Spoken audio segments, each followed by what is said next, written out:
Hi, welcome back to the channel. This week we take a look at compression and how to visualize what you're actually doing with the compressor.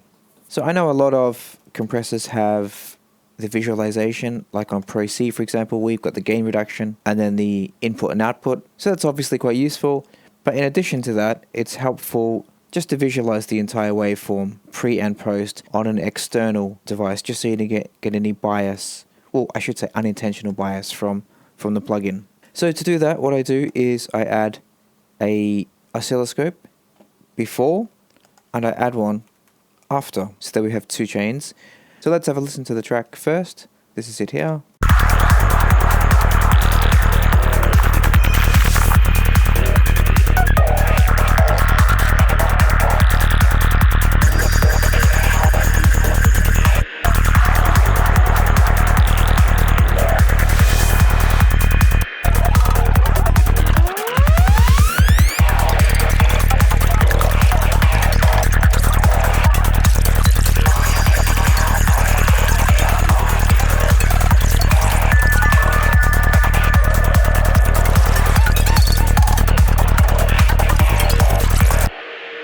There might still be some elements that are too high or too low or not mixed properly. As I said, it's a work in progress. Well, let's have a look at the compression. As I said, I add a pre and a post. So let's have a listen here. First thing to do is just make sure that they're in the right order. It's not essential, but much easier for my poor brain.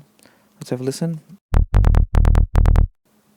So indeed, so the one going in before the compressor is the top one. So we say pre-comp. Second one is post-comp. If we put this back to 0, they should be identical now.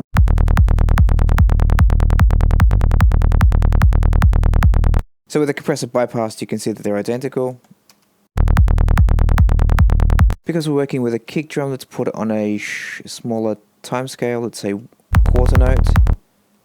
Could even do an eighth note actually. Don't like the quarter note. So what we can see quite visually and quickly is the changes that the compressor is making to the kick. So let's have a little bit of a play.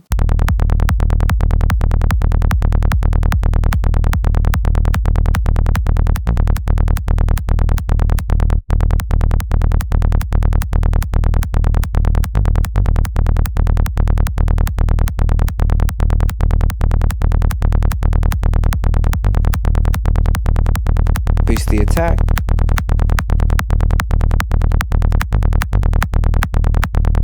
Now obviously these are horrendous examples, I'm just showing you visually. If you want to get a bit more realistic though, dial back the ratio obviously.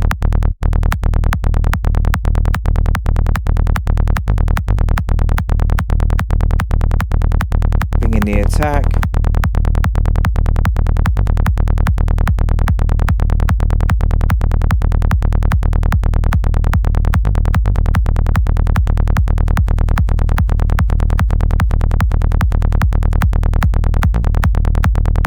And then pre and post.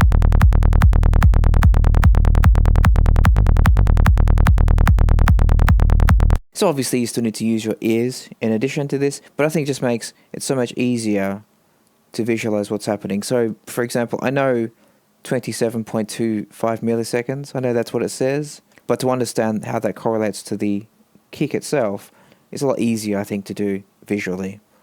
But I say again, it doesn't override the use of your ears. That's obviously the most important thing, but it just gives a second approach essentially.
Obviously, sometimes it goes a bit wonky on the spectrum here. That's quite easy to fix. Just stop and start again.